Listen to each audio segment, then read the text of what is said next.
ప్రియమైన ఒలివ టీవీ ప్రేక్షకులకు ప్రభువైన యేసుక్రీస్తు నామములో వందనాలు తెలియజేస్తున్నాను. ప్రియులారా, బాగున్నారా? ఈరోజు మన వాక్యాన్ని ధ్యానం చేసుకుందాం. అంతం గురించినటువంటి ప్రవచనము నెరవేరుతుంది, అలాగే నెరవేర్చబడుతుందనే విషయాన్ని వాక్యపు వెలుగులో దాన్ని మనం చూద్దాం. మొదటిగా మత్తయి సువార్త 24వ అధ్యాయము 14వ వచనాన్ని నేను చదువుతాను. మత్తయి సువార్త 24వ అధ్యాయము 14వ వచనము. మరియు ఈ రాజ్య సువార్త సకల జనులకు సాక్షార్థమై లోకమందంతటను ప్రకటింపబడును, అటు తరువాత అంతము వచ్చును. మరొకసారి చదువుతున్నాను, జాగ్రత్తగా గమనించండి. మరియు ఈ రాజ్య సువార్త సకల జనులకు సాక్షార్థమై లోకమందంతటను ప్రకటింపబడును, అటు తరువాత అంతము వచ్చును. చూడండి, ఈరోజు మనం ఎవ్వరం కూడా ఊహించినటువంటి విధముగా యేసు ప్రభువారు ఆయన శరీరధారిగా ఉన్న దినాల్లో ప్రవచించినటువంటి ప్రవచనము, దాని యొక్క నెరవేర్పును ఈరోజు మనం చూస్తూ ఉన్నాం. ఇక ముందు కూడా దాన్ని చూడబోతూ ఉన్నాం. అయితే ఇప్పుడు నేను చదవబడినటువంటి ఈ మూలవాక్యంలో ఉన్నటువంటి విషయాన్ని కనుక మనం గమనించినట్లయితే, చాలా సందర్భంలో క్రైస్తవులుగా మనం ఏమనుకుంటామంటే, మరి యుద్ధాలు, కరువులు, భూకంపాలు అనేటువంటి మాత్రమే గొప్ప ప్రవచనాలని, అవి ఈ యుద్ధాలు, భూకంపాలు, కరువులు అనేటువంటివి జరుగుతూ ఉన్నప్పుడు మరి అంతం అనేటువంటిది వస్తుందని అనుకుంటూ ఉంటాం. అది వాస్తవమే. కానీ అయితే దానితో పాటు మరొకటి మనం అందరం కూడా ఊహించినటువంటిది, యేసు ప్రభువుల వారు చెప్పినటువంటి ఒక ప్రవచనము, ఒక వాగ్దానము, దాన్ని ఈరోజు మనం నెరవేర్చబడుట కూడా మనం దాన్ని గమనించవచ్చు. ఆ వాక్యం మీరు చూసినట్లయితే, రాజ్య సువార్త, ఈ రాజ్య సువార్త సకల జనులకు లోకమందంతటా కూడా ప్రకటించబడును, అటు తర్వాతే అంతము వచ్చును. అంటే అంతము రావాలి అంటే ఈ వాగ్దానం అనేటువంటిది, లేదా ఈ ప్రవచనం అనేటువంటిది నెరవేర్చబడాలి. ఏమిటా ప్రవచనము అంటే, సర్వ సృష్టికి, ఈ లోకంలో ఉన్న అందరికీ కూడా మరి ఈ సువార్త అనేటువంటిది ప్రకటించబడాలి. అలా ప్రకటించబడినప్పుడు మాత్రమే అంతము వస్తుందని ఇక్కడ లేఖనాల్లో మనము చూడగలుగుతాం. ఈ మాట ఎవరు చెప్పారు అని మీరు ఆలోచన చేస్తే, యేసు ప్రభువారే మరి ఆ స్వయాన శిష్యులకు ఆయన చెప్పినట్టుగా మనము ఈ మత్తయి సువార్త 24వ అధ్యాయం 14వ వచనంలో మనం చూస్తాం. కాబట్టి ఈ ప్రవచనము యేసు ప్రభువారే చెప్పారు. ఆ యొక్క ప్రవచనం యొక్క నెరవేర్పును ఈరోజు మనం చూస్తూ ఉన్నాం. జాగ్రత్తగా గమనించండి.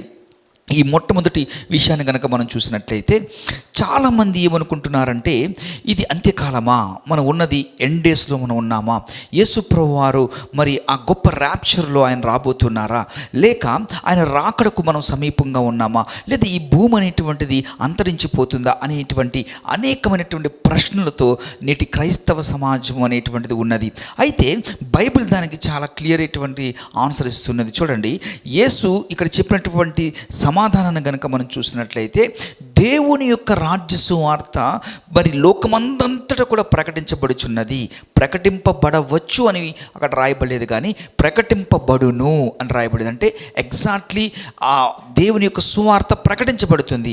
ఆ తరువాతే దేవుని యొక్క మరి అంతం అనేటువంటిది వస్తుంది అనే విషయాన్ని ఇక్కడ మనం చూడవచ్చు. ఇది ఒక అభిప్రాయం కాదు, ఇది దేవుని యొక్క ప్రవచనము. ఆ ప్రవచనము నెరవేర్పుని ఈ రోజున మనము చూస్తూ ఉన్నాం.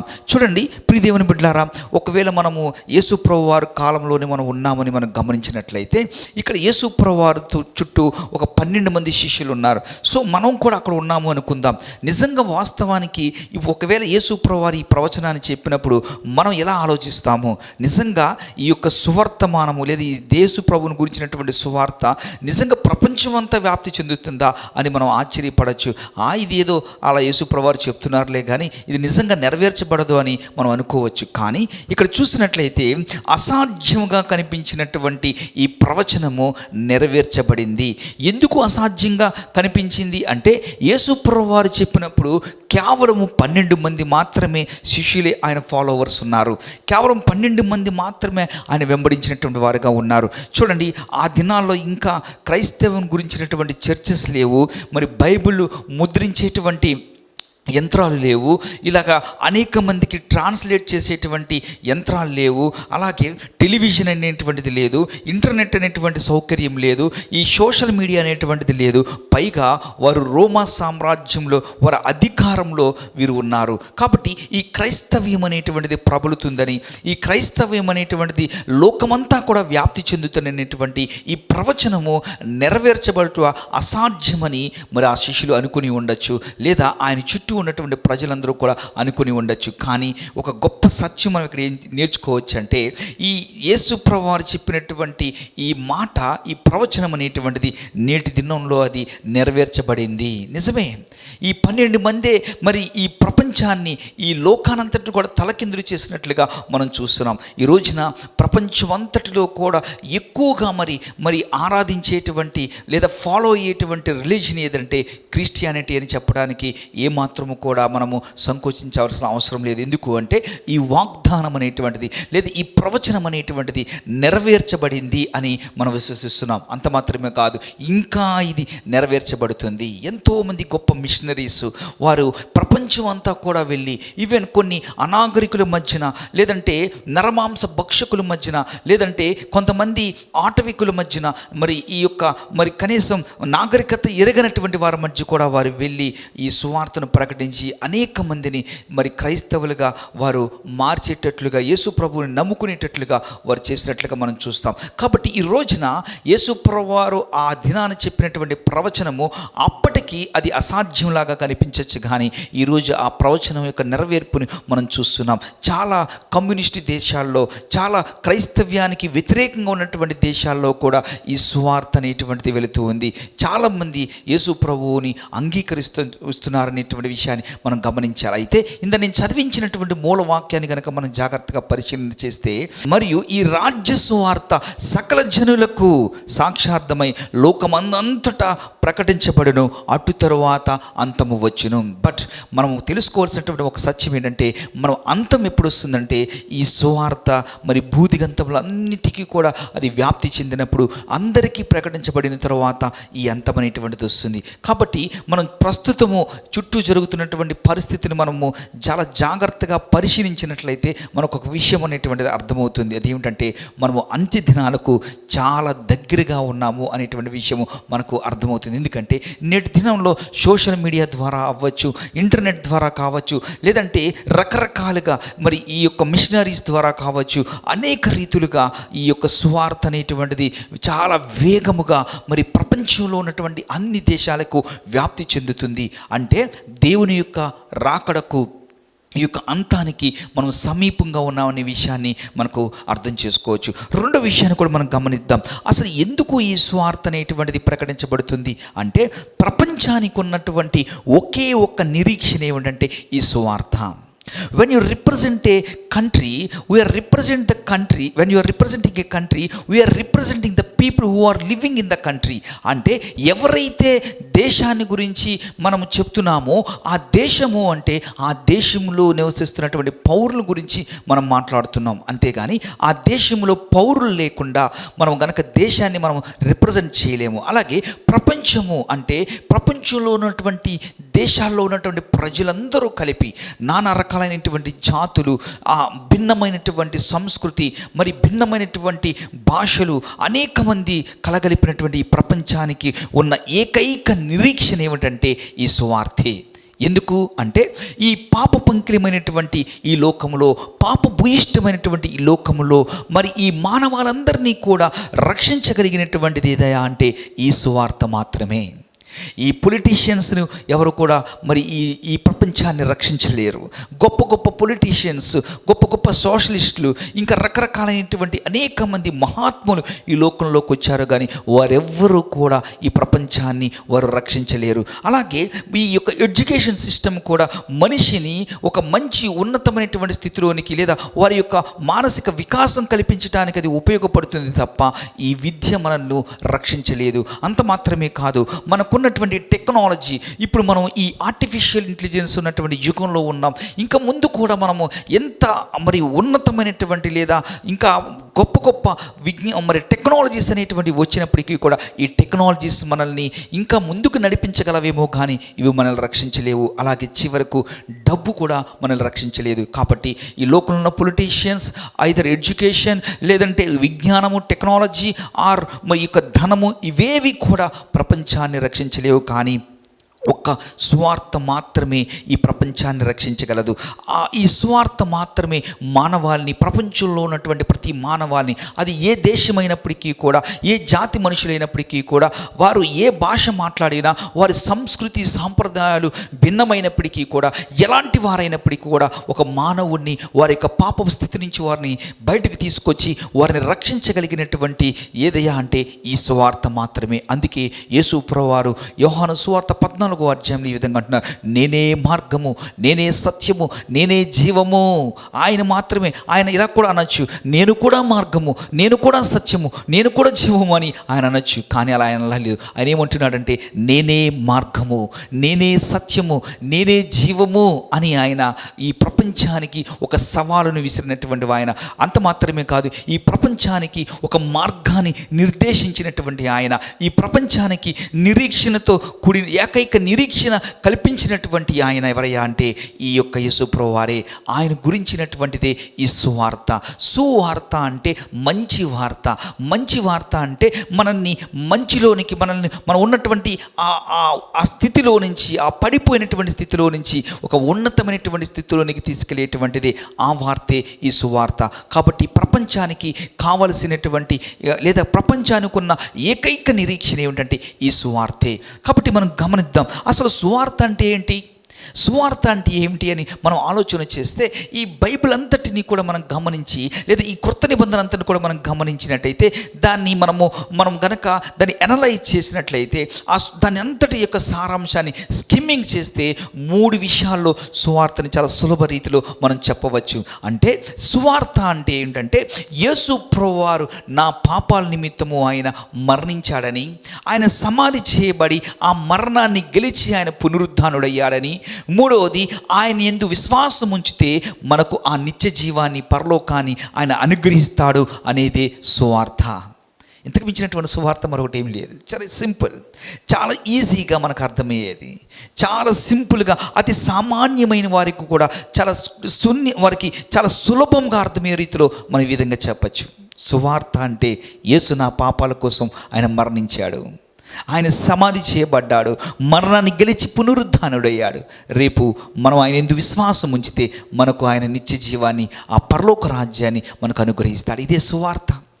ఎందుకంటే మానవాళి ఈ పాప పంకిలమైనటువంటి ఈ పాపంలో నుంచి బయటికి రాలేకపోతూ ఉన్నాడు. ఈ పాపం అనేటిలో నుంచి బయటికి తను తానుగా రాలేడు. ఆ వ్యక్తి చేసేటువంటి మంచి పనులు, తను ఈ యొక్క అపరాధ భావం తనలో కలిగేటువంటి పాపం వల్ల వచ్చేటువంటి ఆ అపరాధ భావంలో నుంచి అది మనల్ని బయటికి తీసుకురాలేదు. అలాగే మనం చేసేటువంటి మంచి పనులు అనగా అన్నదానము, గోదానము, వస్త్రదానము, రకరకాలైనటువంటి పుణ్యకార్యాలు, లేదంటే పుణ్యస్నానాలు, ఇలాంటివి ఏమి ఆచరించినప్పటికీ కూడా మన నీతి దేవుని ఎదుట మురికి గుడ్డవలే ఉన్నది, కానీ అవి మనల్ని రక్షించలేవు. కానీ మన నిమిత్తము పాపము లేనటువంటి పరమ పవిత్రుడైనటువంటి దేవుడు ఆ సిలువలో చేసినటువంటి యాగం వల్ల మనకు పాప క్షమాపణ అనేటువంటిది కలిగింది. అందుకే ఈ ప్రపంచానికి ఉన్నటువంటి ఏకైక నిరీక్షణ ఏమిటంటే ఈ యొక్క సువార్తే. ఆ సువార్తలో యేసు మన పాపాల కోసం మరణించాడు. మరణించడం ఒకటే కాదు, ఆయన సమాధి చేయబడి ఆయన పునరుద్ధానుడయ్యాడు, మరణాన్ని జయించాడు, మరణాన్ని యొక్క ముళ్ళును మృంగివేశాడు. క్రైస్తవులుగా లేదా మనకు యేసు ప్రభువుని నమ్మిన వారుగా మనకున్న గొప్ప నిరీక్షణ ఏమిటంటే, ఒకరోజు ఈ మరణాన్ని మనం కూడా జయించబోతూ ఉన్నాం. ఈ మరణం యొక్క ముళ్ళును మనం కూడా విరవబోతూ ఉన్నాం. అది క్రైస్తవులుగా మనకున్న గొప్ప నిరీక్షణ. అంతే మాత్రమే కాదు, చాలామందికి మన యొక్క పుట్టుక మనకు ఎలా పుట్టామో మనకు తెలియదు. అలాగే మనం మరణించిన తర్వాత కూడా మనం ఏమవుతాం అనేటువంటిది తెలియదు. రేపు మనం దాన్ని చూడబోతున్నాం అంతే. కానీ విశ్వాసులుగా మనకున్న నిరీక్షణ, మన విశ్వాసం ఏమిటంటే ఈ మరణము మనకు అంతము కాదు. ఈ జీవితం మరణంతో ముగించబడదు. మనకు మరొక జీవితం ఉన్నది. ఆ జీవితంలో యేసుతో మనం ఉండబోతున్నాం. మన దేవునితో మనం నిత్యము ఆయనతో ఉండబోతూ ఉన్నాం. కాబట్టి మనం ఎవరైతే ఆయన యందు విశ్వాసం ఉంచుతారో, విశ్వాసం ఉంచినటువంటి వారికి దేవుడు వాగ్దానం చేసిన రీతిగా ఆ యొక్క నిత్య జీవాన్ని మనకు అనుగ్రహిస్తాడు. ఇదే ఈ సువార్త. ఈ సువార్త ఈ దినంలో మన గ్రామానికి, మన కుటుంబానికి, మన సంఘానికి, మన గ్రామానికి, మన రాష్ట్రానికి, మన దేశానికి, అంత మాత్రమే కాదు, ప్రపంచానికి ఉన్న ఏకైక నిరీక్షణ ఏమిటంటే ఈ సువార్తే. సువార్త లేకపోతే మనం రక్షించబడము. ఈ సువార్త లేకపోతే మన జీవితంలో అర్థం అనేటువంటిది ఉండదు.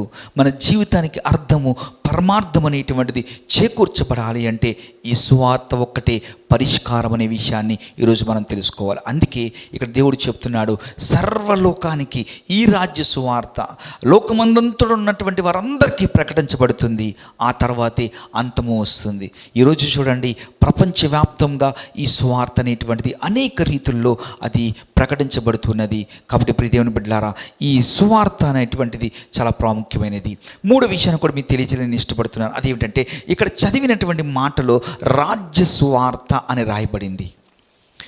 సువార్త, రాజ్య సువార్త, ఈ రెండిటికి ఉన్నటువంటి వ్యత్యాసం ఏమిటి అని ఆలోచన చేస్తే, ఇందాక మీకు సువార్త అంటే ఏమిటో చెప్పాను, ఇక్కడ రాజ్య సువార్త అంటే ఏంటో మీకు నేను వివరించాలని ఇష్టపడుతూ ఉన్నాను. చూడండి, ఈ ఎందుకు దేవుడు దీన్ని రాజ్య సువార్త అన్నాడు అని ఆలోచన చేస్తే, ఎందుకన్నాడు అంటే, యేసు ప్రభువారు కేవలము రక్షకుడు మాత్రమే కాదు. God is not only A saviour. దేవుడు కేవలం రక్షకుడు మాత్రమే కాదు, ఆయన మన రాజు కూడా. Is a king, is our king. ఆయన మన రాజు. ఎందుకు అంటే, ఈరోజు ఆయన విశ్వాసుల హృదయాల్లో రాజ్యం వెళుతూ ఉన్నాడు. రేపటి దినాన ఆయన నిజంగా ప్రత్యక్షంగా ఆయన మనల్ని ఎలబోతూ ఉన్నాడు. దేవుడు మనల్ని ఎలబోతున్నాడు అనేటువంటిది ఒక స్థితి. అక్కడ ఆయనే మనల్ని ఎలబోతున్నాడు. ఆయన నీతిలో, ఆయన చిత్తంలో, ఆయన ఏలుబడిలో మనం అందరూ ఉండబోతూ ఉన్నాం. అది క్రైస్తవులుగా మనకున్నటువంటి గొప్ప నిరీక్షణ. అందుకే ఆయన ఇక్కడ అంటున్నాడు రాజ్య సువార్త. సో ఈ సువార్తను వింటే కేవలం మనము రక్షించబడటం మాత్రమే కాదు, లేదా ఈ సువార్త కేవలం మనల్ని నరకంలో నుంచి తప్పించబడుతుంది మాత్రమే కాదు. ఈ సువార్తకు మనము లోబడటం వల్ల, లేదా ఈ సువార్తను మనం అర్థం చేసుకొని దాన్ని అంగీకరించటం వల్ల ఈ సువార్త రాబోయే రాజ్యానికి మనల్ని సిద్ధం చేస్తుంది. There are two signs. ఒక కాయిన్లు రెండు మరి ఉన్నట్లుగా, రెండు వైపులా ఉన్నట్లుగా ఇక్కడ ఈ యొక్క రాజ్య సువార్తలో రెండు విషయాలు ఉన్నాయి. ఒకటి, మనం సేవ్ చేయబడతాం, ఆ నరకం నుంచి మనం తప్పించబడతాం. సో ఈ సువార్త మనల్ని రక్షిస్తుంది. అట్ ద సేమ్ టైం ఆ రాజ్యంలోనికి మనం ప్రవేశించేటట్లుగా మనల్ని సిద్ధం చేస్తుంది. అందుకే దీన్ని రాజ్య సువార్త అంటున్నాం. రాజ్యము అంటే రాజు చేత పరిపాలించబడేటువంటి దాన్ని రాజ్యము అంటాం. కోర్స్ కొన్ని సంవత్సరాల వెనక్కి వెళ్తే ప్రపంచంలో చాలామంది రాజులు పరిపాలించారు. ఆ తరువాత గవర్నమెంట్స్ వచ్చాయి. సో ఇప్పుడు కూడా మనము గవర్నమెంట్ ఉన్నటువంటి ఆ ప్రైమ్ మినిస్టర్ చేత, ఆ పర్టికులర్ ప్రైమ్ మినిస్టర్ ప్రెసిడెంట్ చేత మనము రూల్ చేయబడుతూ ఉన్నాం. రాజ్యము అంటే రాజు చేత పరిపాలించబడేది. ఎవరా రాజు? యేసు ప్రభువారు మన రాజు. ఆయన రాజ్యంలో మనమందరం కూడా ఉండబోతున్నాం. ఆయన చిత్తంలో, ఆయన యొక్క నడిపింపులో, ఆయనకు లోబడి, ఆయన నీతిగా, పరిశుద్ధతతో, మరి వ్యాధి బాధలు లేనటువంటి, తారతమ్యాలు, మోసం, పాపం లేనటువంటి, దుఃఖం లేనటువంటి ఆయన రాజ్యంలో మనమందరం కూడా రేపు ఉండబోతూ ఉన్నాం. సో ఇప్పుడు మన దేవుడు ఆయన సొంత రక్షణగా అంగీకరించడం ద్వారా ఈ హృదయం అనేటువంటి సింహాసనములో ఆయన ఉండి మన హృదయాన్ని ఏలుతున్నటువంటి దేవుడు రేపటి దినాన ఆయన ప్రత్యక్షంగా మనల్ని ఎలబోతూ ఉన్నాడు. అందుకే ఈ మత్తయి సువార్త 24:14 మనం చూసినట్లుగా రాజ్య సువార్త అని చెప్పబడింది. సో ప్రియ దేవుని బిడ్డలారా, ఈ ప్రవచనము ఏదైతే మత్తయి సువార్త 24:14 మనం చూసామో, ఈ ప్రవచనం అనేటువంటిది రెండు విధాలుగా అది నెరవేర్చబడుతుంది. చూడండి, సంఘము మరి ప్రపంచమంతటా సువార్త ప్రకటిస్తుంది. మిషనరీస్ వెళుతున్నారు. బైబిల్ అనేక భాషల్లోనికి అనువదించబడుతుంది. టెలివిజన్, రేడియో, అలాగే ఇంటర్నెట్ ద్వారా, సోషల్ మీడియా ద్వారా కోట్లాది మందికి ఈ సువార్త అనేటువంటిది మరి వెళుతూ ఉన్నది, వింటూ ఉన్నారు అనేక మంది. అయితే ఇప్పుడు ఈ ప్రవచనం అనేటువంటిది నెరవేర్చబడింది. కానీ యేసు ప్రభువారు చెప్పినప్పుడు కేవలం 12 మంది మాత్రమే దాన్ని వెంబడించారు. కానీ ఈ రోజున ప్రపంచంలో మనం చూస్తే ఎన్ని దేశాల్లోనికి ఈ క్రైస్తవ్యం అనేటువంటిది వెళ్ళింది. ఈ క్రైస్తవ్యాన్ని అంతమొందించాలని రోమా సామ్రాజ్యము, లేదంటే ఈ కమ్యూనిస్టులు ఉన్నటువంటి దేశాల వారు, ఇంకా అనేక మంది గవర్నమెంట్స్ దీన్ని అణిచివేయాలని చూసినప్పటికీ కూడా ఈ క్రైస్తవ్యము ప్రబలుతూనే ఉంది. కారణం ఎందుకో తెలుసా? ఇది మనుషుల పని కాదు, ఇది దేవుని యొక్క పని. కాబట్టి ఇది ఆగట్లేదు. దీన్ని ఎవరు ఆపాలని చూసినా అది ఆగదు. ఈ సువార్తను ఆపివేయడం చూడటం వల్ల అసంభవం. ఎందుకంటే అది దేవుని యొక్క కార్యము, దేవుని యొక్క పని కాబట్టి. సో ఇప్పుడు ప్రవచనం నెరవేర్చబడుతుంది, ఇక ముందు కూడా అది నెరవేర్చబడుతుంది. చూడండి, మనం చూసినట్లయితే ర్యాప్చర్ వచ్చిన తర్వాత, సంఘము ఎత్తబడిన తర్వాత కూడా మనకు ఈ సువార్త అనేటువంటిది ప్రకటించబడుతుందనే విషయాన్ని మనం ఇక్కడ చూడగలుగుతాం. చూడండి, మరి ఇక్కడ ప్రకటన గ్రంథంలో మనం చూసినట్లయితే మరి ప్రకటన 11:3-12 ప్రకారము, అలాగే ప్రకటన 11:3-12లో అలా ఉన్నటువంటి మాటల ప్రకారము, అలాగే ప్రకటన గ్రంథము 7వ అధ్యాయం 1-8 ప్రకారము మనం చూసినట్లయితే ఇక్కడ ఇద్దరు సాక్షులు మరి యొక్క సువార్తను ప్రకటిస్తున్నట్లుగా, అలాగే 1,44,000 మంది యూదు సేవకులు ఆయన ప్రకటిస్తున్నట్టుగా ఈ మహాశ్రమల దినాల్లో కూడా ఈ యొక్క సువార్తను గురించినటువంటి మరి ప్రకటన అనేటువంటి జరుగుతున్నట్లుగా మనం చూస్తూ ఉన్నాం. కాబట్టి ఈ ప్రవచనము 2 రకాలుగా నెరవేర్చబడుతుంది. ఇప్పుడు నెరవేర్చబడుతుంది, ఇక ముందు కూడా అది నెరవేర్చబడుతుంది అనే విషయాన్ని మనము వాక్యము ద్వారా దాన్ని మనం అర్థం చేసుకోవచ్చు. చూడండి, అయితే ప్రతి విశ్వాసి కూడా ఒక సాక్షిగా ఉండాలి. ఎందుకు అంటే చాలామంది ఏమనుకుంటారంటే, నేను పాస్టర్ గారిని కాదు కదా, నేను ప్రసంగించలేను కదా, లేకపోతే నేను ఇతరులకు మిషనరీస్ చేసేటువంటి వర్క్ నేను చేయలేను కదా, లేదంటే ఈ యొక్క పాంప్లెట్స్ కానీ ట్రాక్స్ కానీ నేను పంచిపెట్టలేను కదా, లేదా బైబిల్స్ నేను పంచిపెట్టలేను కదా అని చాలామంది ఏమనుకుంటారంటే వెనకడుగు వేస్తూ ఉంటారు. కానీ ఈరోజు ఈ యొక్క యేసు ప్రభువారి యొక్క ప్రవచనం నెరవేర్పులో, లేదంటే దేవుని యొక్క రాజ్యము ఆ నెరవేర్పులో మనము కూడా పాలిభాగస్తులు అవుతూ మనం చేయాల్సినటువంటిది ఏంటంటే ప్రతి విశ్వాసి కూడా ఒక సాక్షిగా తయారవ్వాలి. సాక్ష్యం చెప్పడానికి మనం పాస్టర్స్ కావాల్సిన అవసరం లేదు. సాక్ష్యం చెప్పడానికి మనం గొప్ప ప్రసంగికులు అవ్వాల్సినటువంటి అవసరం లేదు.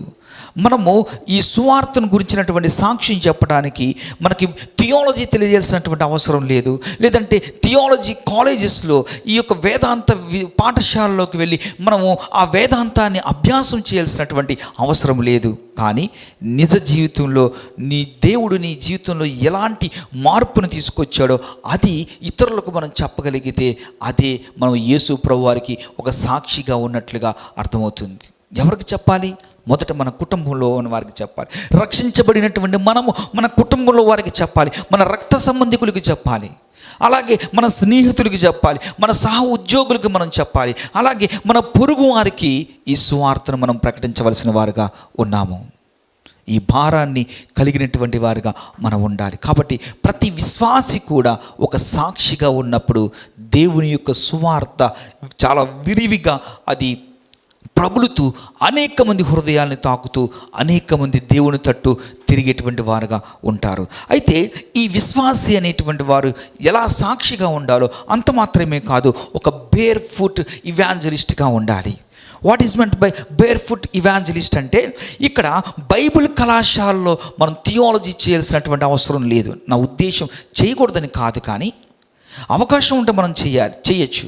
కానీ దేవుని యొక్క సువార్తను చెప్పడానికి మనకు థియాలజీ కళాశాలలో థియాలజీ చేయాల్సినటువంటి అవసరం లేదు, లేదా మనము పెద్ద పెద్ద వేదికల మీద మనం ప్రసంగించాల్సినటువంటి అవసరం లేదు, లేదంటే ఈ మైక్రోఫోన్స్ పట్టుకొని ప్రసంగాలు చేయాల్సినటువంటి అవసరం కూడా లేదు. కానీ అవసరమైంది ఒక్కటే, అదేంటి తెలుసా? నీ జీవితం మార్పు చెందినటువంటి నీ జీవితం, నీవు రక్షణ పొందినటువంటి విధానము, అది మాత్రమే తెలియజేస్తే చాలు, ఇతరులకు తెలియజేస్తే చాలు. అదే సువార్త చెప్పటం. మీరు యోహాను సువార్త 9వ అధ్యాయంలో చూస్తే ఒక గుడ్డివాడు చెప్పిన మాటను మనకు జ్ఞాపకం చేసుకున్నట్లయితే అతను అడిగినప్పుడు అంటున్నాడు, అయ్యా ఒకటి నాకు తెలుసు, నేను గుడ్డివాడను, ఇప్పుడు చూస్తున్నాను. ఇదిగో ఆ నజరేయుడైన యేసు నన్ను ఆ గుడ్డితనంలో నుంచి నన్ను చూపు పొందేటట్టుగా చేశాడు అని తను చెప్పిన సాక్ష్యాన్ని మనము చూడగలము. అలాగే సమరయ స్త్రీని కూడా మనం చూసినట్టయితే ఆ ఊరిలోనికి వెళ్ళి యేసు తన జీవితంలో ఏ క్రియ అయితే చేశాడో ఆ ఊరిలో ఉన్న వారందరికీ కూడా సాక్ష్యం చెప్పింది.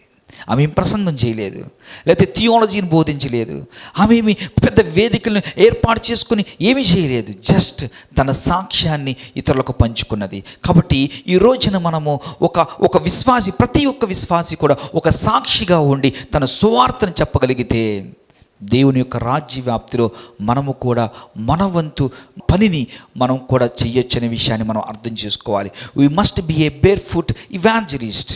మనం అందరం కూడా ఒక బేర్ ఫుట్ ఇవాంజలిస్ట్గా మనం ఉండాలి. అంత మాత్రమే కాదు, నీ సాక్ష్యాన్ని చెప్పాలి. సాక్ష్యం ఎలా చెప్పాలి అంటే, మన సాక్ష్యాన్ని ఎలా చెప్పచ్చు అంటే, నేను ముందు ఎలా ఉండేవాడిని, రక్షించబడక ముందు నేను ఎలాంటి వాడను, యేసుని నేను ఎలా కలుసుకున్నాను, రక్షించబడిన తర్వాత నాలో వచ్చినటువంటి మార్పు ఏమిటి అనేదే సాక్ష్యము. మరొకటి ఏమీ కాదండి, ఇదే సాక్ష్యం. చాలామంది జీవితాల్లో వారి సాక్ష్యాలు మనం విన్నప్పుడు మనకు అర్థమవుతుంది. ఏమిటో తెలుసా? అయ్యో, నేను ఒకప్పుడు త్రాగుబోతుగా ఉన్నాను, ఒకప్పుడు నేను మోసకారిగా ఉన్నాను, ఒకప్పుడు నేను లంచగొండిగా ఉన్నాను, ఒకప్పుడు నేను వ్యభిచారిగా ఉన్నాను, ఒకప్పుడు నేను దౌర్భాగ్యమైనటువంటి జీవితాన్ని జీవించాను. ఇదిగో యేసు ప్రభువుని నేను తెలుసుకున్నాను, ఆయన వాక్యం చేత నేను పట్టబడ్డాను, లేదంటే పలానా దైవజనుడు వాక్యం చెప్తున్నప్పుడు నేను పట్టబడ్డాను, లేదంటే దేవుడు నాతో మాట్లాడు, ఇప్పుడు నా జీవితం మారిపోయింది, నేను ఉన్నటువంటి పాప స్థితిలో నుంచి నేను బయటకు వచ్చాను అని అనేక మంది తమ సాక్ష్యాన్ని తెలియజేస్తారు. అదే సాక్ష్యం చెప్పడం అంటే. ఈ సాక్ష్యము మనం అనుకోవచ్చు ఎంతో మందిని అది కదిలించేదిగా ఉంటుంది. ఒక చిన్న మాట ఒక వ్యక్తి జీవితంలో గొప్ప కార్యాలని చేయగలుగుతుంది. అలాంటి వారిగా మనం ఉన్నామా? ప్రతి విశ్వాసి కూడా ఒక సాక్షిగా ఉండాలి. ఆ విశ్వాసి ఒక బేర్ ఫ్రూట్ ఇవాంజలిస్ట్గా ఉండాలి. అతడు తన సాక్ష్యాన్ని చెప్పాలి. ఎందుకంటే మన దేవుడు ఏం చెప్తున్నాడంటే, మీరు లోకమునకు వెలుగై ఉన్నారు. లోకానికి మనం వెలుగుగా ఉండాలి. అంటే ఈ లోకమంతా కూడా పాపమని చీకటిలో మగ్గిపోతున్నప్పుడు, ఆ కటిక చీకటిలో ఉన్నటువంటి మనము జ్యోతుల వలె, వెలుగు వలె మనం ఉన్నప్పుడు ఆ అనేక మందికి ఆ చీకటిలో నుంచి వారిని చీకటిని పారద్రోలి వెలుగు సంబంధులుగా మనం చేయగలము. ఎప్పుడు? మనం వెలిగించబడుతూ ఉన్నప్పుడు. కోసేటి పనిలోన పాల్గొందుమా, యజమాని నిధులన్నీ మీకే కదా, యజమాని నిధులన్నీ మీకే కదా, ఇది కోతకు సమయం, పనివారి తరుణం, ప్రార్థన చేయుదమా. ఇది కోతకు సమయం, పనివారి తరుణం, ప్రార్థన చేయుదమా.